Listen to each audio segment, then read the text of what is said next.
ప్రార్థన చేసుకుందాం. ప్రేమగల తండ్రి, కృపా కనికరంగల దేవ, ఈరోజు ఆలయం పెద్దకి వచ్చుంటున్నాం తండ్రి. మీరు ఏమైనా చేయగలిగిన దేవుడు, మీకు వందనాలు ప్రభువా. మీ స్వరం వింపింపచేసి మీరు మాట్లాడవలసి మీద వేడుకుంటున్నాం, కనికరించండి ప్రభువా. కృప చూపించు నాయన. కరెంటు కూడా పోతా ఉంది, ఇక వాతావరణాన్ని బట్టి ప్రభా సహాయం చేయండి, తోడ్పడండి. మీ సన్నిధి కాపుదలుచున్నాయన దైవవాక్యం ద్వారా మాట్లాడండి, కృప చూపించండి. మీ చిత్తానుసారంగా ఎంతసేపు మేము ప్రార్థన చేయగలం అంతవరకు మమ్మల్ని నడిపించున్నాయన, కనికరించండి. కృతజ్ఞులమైన వందనాలు చేస్తే ఎవరైతే రాలేకపోయినారో వారితో మీరు మాట్లాడి దేవుడు, అందును బట్టి వందనాలు చెల్లిస్తూ ప్రభు అయిన యేసుడు ఆవిడ ప్రార్థించి వేడుచుడ్డా తండ్రి. దేవుని వాక్యంలో నుండి అపోస్తుల కార్యాలు 20వ అధ్యాయం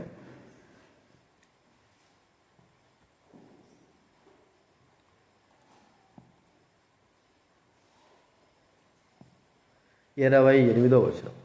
అపోస్తుల కార్యాలు 20వ అధ్యాయము 28వ వచనం. ఆ లావుదేది లైట్, లావు లైట్ పెట్టు.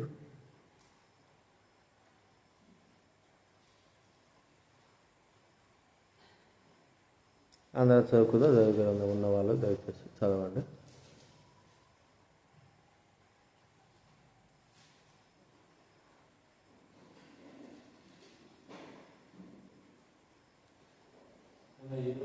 ఇరవై అధ్యాయం 28వ వచనం. దేవుడు తన స్వరక్తమిచ్చి సంపాదించిన తన సంఘమును కాయుటకు పరిశుద్ధాత్మ మిమ్మును దేనిందు అధ్యక్షులుగా ఉంచెను, ఆ యావత్ సంఘం యావత్ మందను గూర్చి మీ మటుకు మిమ్మును గూర్చి జాగ్రత్తగా ఉండు. ఎడబెట్టు. దేవుడు తన స్వరక్తం ఇచ్చి కొన్న సంఘం కాబట్టి స్వరక్తం ఇచ్చి కొన్న సంఘం. ఈ స్వరక్తం ఇచ్చి కొన్న సంఘము నిమిత్తమై దేవుడు తన సంఘం కొరకు తన రక్తం ఇచ్చాడు. మరి తన యొక్క సంఘము నిమిత్తమై ఏమైనా చేయగలడు. సంఘంలో ఉన్నటువంటి అంగములైన మనము చేసే ప్రార్థనకు ఆయన జవాబిచ్చేవాడుగా ఉంటున్నాడు. చూడండి, రోమా రాసిన పత్రిక 8వ అధ్యాయం 32వ వచనం. రోమా రాసిన పత్రిక 8వ అధ్యాయము 32వ వచనం. నేను చదువుతాను వినండి. ఇట్లుండగా ఏమందుము, దేవుడు మన పక్షమునుండగా మనకు విరోధి ఎవడు? తన సొంత కుమారుని అనుగ్రహించుటకు వెనుక తీయక మనందరి కొరకు ఆయనను అప్పగించిన వాడు ఆయనతో పాటు సమస్తమును మనకెందుకు అనుగ్రహింపడు కదండి. కాబట్టి తన సొంత కుమారుడు అనుగ్రహించాడు. ఆ సొంత కుమారుడు సంఘం కొరకై ప్రారంభించాడు. కాబట్టి సంఘం ప్రార్థన చేస్తే ఎందుకు వినడు? సంఘం అంటే ప్రాణముతో సమానంగా సంఘాన్ని ప్రేమించినాడు మన ప్రభువైన యేసుక్రీస్తు.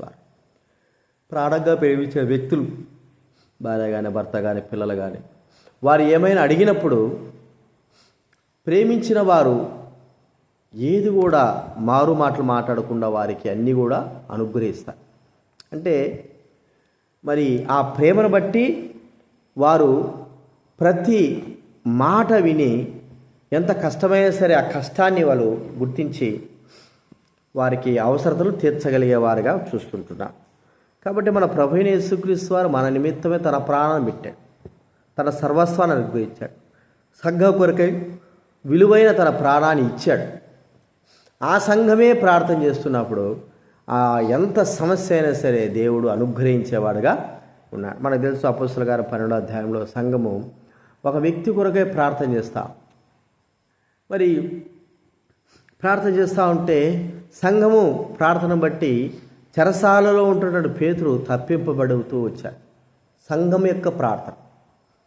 కాబట్టి ఎన్నో మరి సంఘంలో ఎన్నో అలజడులు ఉంటాయి, సంఘంలో ఎన్నో పరిస్థితులు ఉంటాయి. అన్యోజనుల ద్వారా మరి విశ్వాసులైన వారి ద్వారా ఎన్నో విషయాల్లో మరి నష్టాన్ని కలిగేవారు ఉంటారు. అదే సంఘం ప్రార్థన చేసినప్పుడు ఆ సంఘం యొక్క ప్రార్థన అంగీకరించేవాడుగా ప్రభువు ఉన్నాడని మనము గుర్తించాలి. కాబట్టి గుర్తించుకుందాం, మన ప్రార్థన ప్రభువు అంగీకరిస్తున్నాడు. ఎందుకంటే మన కొరకే తన ప్రాణం ఇచ్చాడు. అంతగా ప్రేమించిన ఆ ప్రభు మన కొరకే ఏమైనా చేయగలిగిన వాడై ఉన్నాడు. దైవ గ్రంథంలో మనం చూస్తూ ఉంటే దేవుడు ప్రేమించిన వ్యక్తులైన వారు ప్రార్థన చేస్తే వారి మాట కాదల్లా. దేవుడు ప్రేమించిన వారు ప్రార్థన చేస్తే వారి మాట ఆయన కాదల్లా. మాకు తెలుసు, అబ్రహాము గురించి ఆలోచిస్తాం. అబ్రహాము దేవుడు ప్రేమించాడు. మరి ఎంతగా ప్రేమించాడంటే విశ్వాసులు తండ్రిగా ఉండేటట్లుగా అబ్రహామును చేశాడు. మరి ఒక దినాన సొదొమ గొమొర్రా యొక్క పట్టణం యొక్క పరిస్థితి చాలా ఘోరమైంది. పాపం అధికమై దేవుడు ఉగ్రతకు పాత్రమైపోయింది. ఆ యొక్క గ్రామంలో లోతు యొక్క కుటుంబం. దేవుడు ప్రేమించిన వ్యక్తి అబ్రహాం మరి లోతు కొరకై, అందులో ఉన్నాడు నీతిమంతుని కొరకై ప్రార్థన చేస్తూ వచ్చాడు. ఎప్పుడో నశించిపోవాలి. ఒకవేళ రాత్రి అంతా కూడా ప్రార్థన చేశాడు అబ్రహాం. చూడండి, ఆదికాండం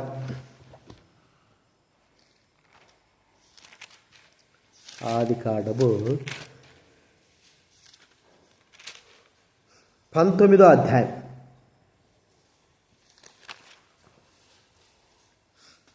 ఆదికాండం 19వ అధ్యాయము, క్షమించాలి 18వ అధ్యాయం అండి. 18వ అధ్యాయము. ఇక్కడ ప్రభువుతో మరి అబ్రహాము పోరాడుతున్న విధానం మనం గుర్తిస్తే 25వ వచనం నుంచి మనం చూస్తూ ఉంటే, ఆ చొప్పున చేసే దుష్టులతో కూడా నీతిమంతులను చంపుడు నీకు దొరమోను గాక, నీతిమంతుడు దుష్టుతో సమానంగా ఎంచుట నీకు దొరమోను గాక, సర్వలోకమును తీర్పు తీర్చువాడు న్యాయం చేయడా అని చెప్పినప్పుడు యెహోవా సొదొమ పట్టణంలో 10 మంది నీతిమంతులు నాకు కనబడేలా వారిని బట్టి ఆ స్థలం కాయకుందని నేను. ఇలాగ సంభాషణ జరుగుతుంటే చివరికి ప్రభువు వెళ్ళిపోయినాడట. 33వ వచనంలో యెహోవా అబ్రహాముతో మాట్లాడి చాలించి వెళ్ళిపోయాను. ఆ సాయంకాలమందు ఉదయమంతా కూడా మరి ప్రభువుతో మనవి చేస్తారు. ఉదయమంతా కూడా సాయంకాలము దేవదూతలు ఏం చేశారు, ఆ సొదొమ పట్టణానికి వెళ్ళిపోయినారు. అక్కడ మరి రాత్రి అంతా గడిచింది. ఆ పరిస్థితిలో వారు మరి తడులాడుతూ ఉంటే వారు దేవదూతలు ఏం చేశారు, చేతులు పట్టుకొని బయటికి తీసుకొచ్చి మీరు వెళ్ళిపోండి అన్నారు. ఎప్పుడైతే బయటికి వెళ్ళిపోయి కొంత దూరం పోయి సోయర ప్రాంతంలో దరిదాపు పోగానే సూర్యుడు ఉదయించేశాడు. చూడండి,